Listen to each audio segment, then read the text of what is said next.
혹시 이런 적 있으신가요?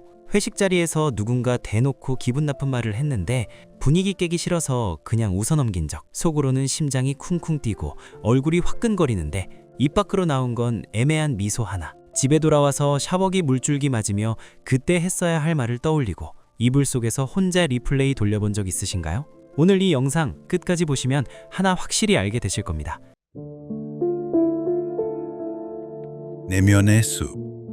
착하면서도 절대 무시당하지 않는 사람들은 목소리가 크거나 성격이 세서가 아닙니다. 그 사람들에겐 아주 작지만 결정적인 습관이 딱 3가지 있습니다. 본격적인 해결책에 들어가기 전에 먼저 하나 분명히 해둘 게 있습니다. 무례한 말을 듣고도 아무 대응을 못하는 건 당신의 의지가 약해서도 아니고 성격이 소심해서도 아닙니다. 이건 진짜로 뇌의 문제입니다. 비유가 아니라 문자 그대로 신경과학의 영역이에요. 우리 뇌 안쪽 깊숙한 곳에 편도체라는 아몬드만한 기관이 있습니다. 이 편도체의 역할을 한마디로 설명하면 뇌 속의 화재 경보기예요. 연기가 나든 토스트가 탄 거든 일단 위험 신호가 감지되면 무조건 경보부터 울려버리는 거죠.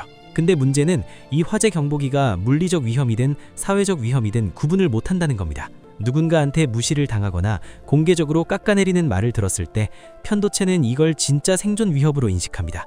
호랑이를 만난 것과 거의 같은 수준의 스트레스 반응이 일어나요. 실제로 UCLA 심경과학 연구팀의 나오미 아이젠버거 교수가 진행한 fMRI 연구가 있습니다. 사회적으로 배제당하거나 무시당하는 상황을 실험적으로 만들었더니 뇌에서 신체적 고통을 처리하는 영역인 배측 전대상 피질과 전방 뇌섬엽이 활성화되었습니다. 쉽게 말하면 무시당할 때 느끼는 그 찝찝하고 쓰라린 감정, 그건 기분 탓이 아니라 뇌가 실제로 통증 신호를 보내고 있는 겁니다. 그러니까 무례한 상황에서 머리가 하얘지고 할 말이 떠오르지 않고 그냥 얼어붙는 게 당연한 거예요. 이건 투쟁, 도피, 동결 반응, 파이트, 플라이트, 프리즈 리스폰스라고 합니다.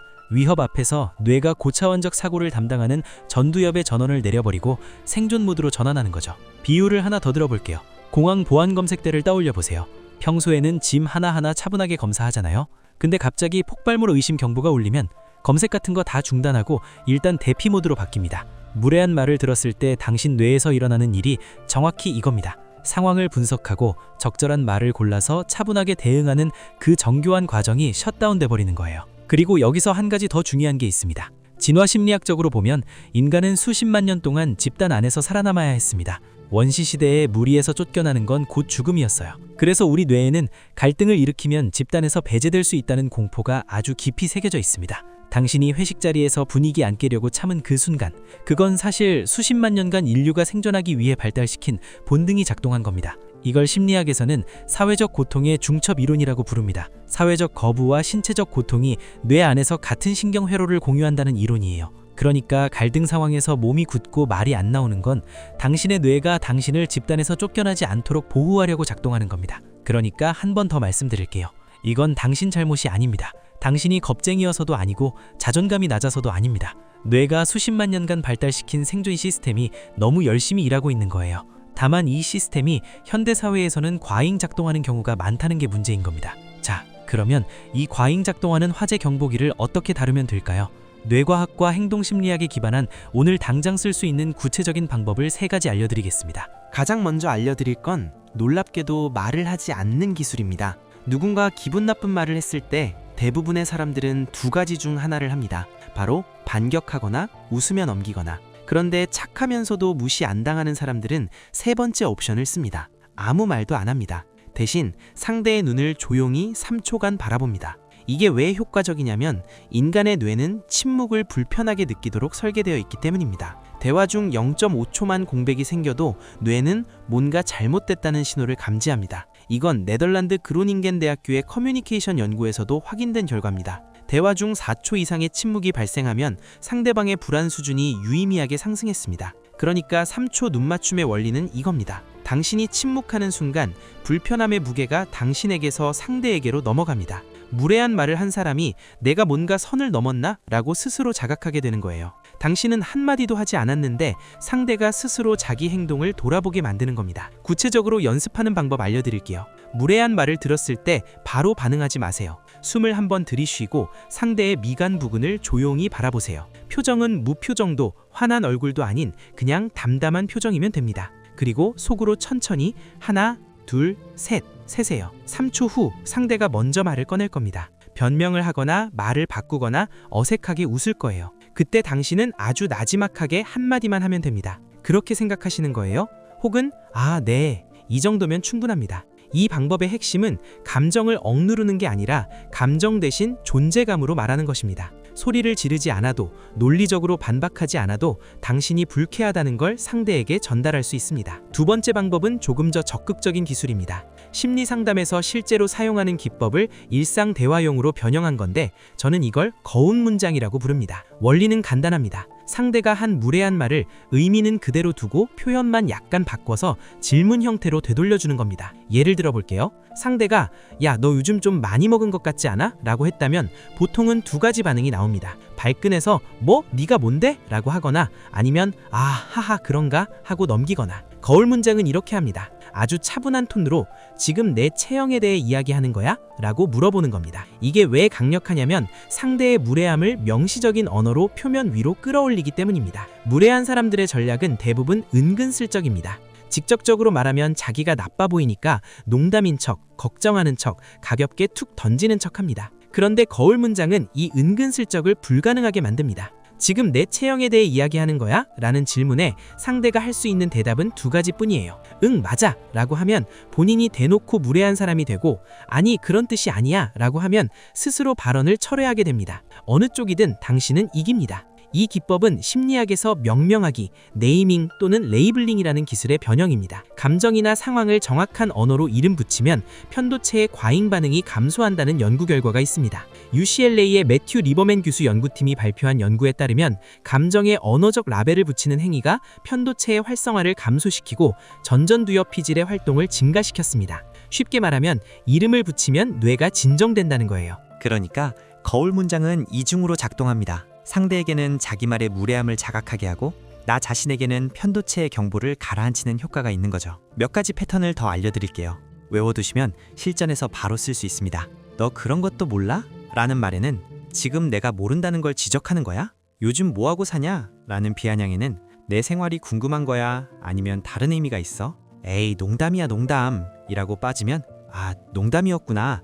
근데 어떤 부분이 웃긴 건지 잘 모르겠어서. 포인트는 절대 화내는 톤이 아니라는 겁니다. 마치 진심으로 궁금해서 물어보는 것처럼 차분하고 담백하게 말하는 게 핵심이에요. 화를 내면 예민한 사람이 되지만 차분하게 물으면 단단한 사람이 됩니다. 마지막 세 번째 특징은 어쩌면 가장 근본적인 차이점입니다. 착한데 무시당하지 않는 사람들은 선이 넘어진 후에 반응하는 게 아니라 선이 넘어지기 전에 울타리를 세워둡니다. 저는 이걸 예고 울타리라고 부릅니다. 갈등이 일어나기 전에 자신의 경계를 미리 부드럽게 알려두는 거예요. 이건 심리학에서 경계 설정, 바운더리 세팅이라고 하는 개념의 핵심입니다. 경계 설정에 관한 연구 중 임상 심리학자 헨리 클라우드와 존 타운센드의 이론이 유명한데 이들에 따르면 건강한 경계는 벽이 아니라 울타리입니다. 벽은 모든 걸 차단하지만 울타리에는 문이 있어요. 내가 원할 때 열 수 있고 원하지 않을 때 닫을 수 있는 거죠. 구체적으로 예를 들어 볼게요. 회식에서 한 선배가 매번 외모에 대한 농담을 합니다. 그때마다 참았는데 이번에는 회식 시작 전이나 자연스러운 대화 흐름에서 이렇게 말해두는 겁니다. 아, 선배, 저 외모 관련 농담에 좀 예민한 편이에요. 다른 건 괜찮은데 그것만 좀 빼주시면 감사하겠습니다. 이 한마디가 왜 중요하냐면 예고 없이 참다가 폭발하는 것과 미리 알려두고 경계를 설정하는 건 뇌과학적으로 완전히 다른 프로세스이기 때문입니다. 미리 경계를 설정하는 행위는 전전두엽 피질, 그러니까 뇌의 CEO 역할을 하는 영역이 주도합니다. 계획하고 예측하고 상황을 토지하는 영역이에요. 반면에 참다가 폭발하는 건 편도체, 즉 화재 경보기가 한계를 넘어서 터져버리는 겁니다. 전자는 이성적이고 후자는 감정적입니다. 같은 불만을 표현하더라도 어떤 뇌 영역이 주도하느냐에 따라 상대방이 받아들이는 방식이 완전히 달라집니다. 예고 울타리의 핵심 공식이 있습니다. 이걸 기억해 두세요. 이 공식이 효과적인 이유는 세 가지입니다. 첫째, 예민한 편이에요 라는 표현은 상대를 비난하지 않습니다. 당신이 잘못했다가 아니라 나의 특성으로 프레이밍하는 거예요. 이러면 상대의 방어 기제가 올라가지 않습니다. 둘째, 구체적 상황을 명시하면 상대가 뭘 피해야 하는지 정확히 알 수 있습니다. 막연하게 기분 나쁘게 하지 마세요 라고 하면 상대는 뭘 어떻게 해야 할지 모릅니다. 외모 관련 농담이라고 구체적으로 말하면 선이 어디인지 눈에 보이는 거죠. 셋째, 감사하겠습니다로 끝내면 요청의 톤이 강요가 아니라 부탁이 됩니다. 이러면 상대도 수용하기가 훨씬 쉬워져요. 그런데 여기서 많은 분들이 이런 걱정을 하세요. 그런 말 하면 분위기 이상해지지 않을까요?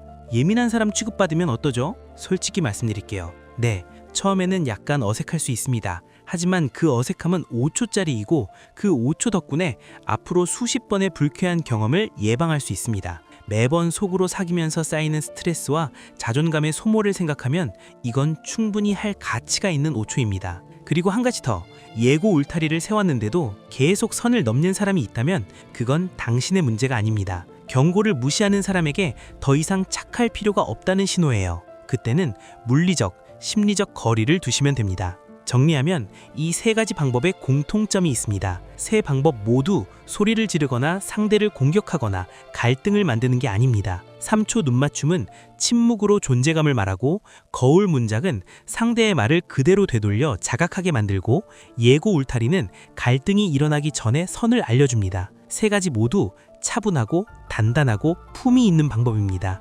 착하다는 건 약하다는 뜻이 아닙니다.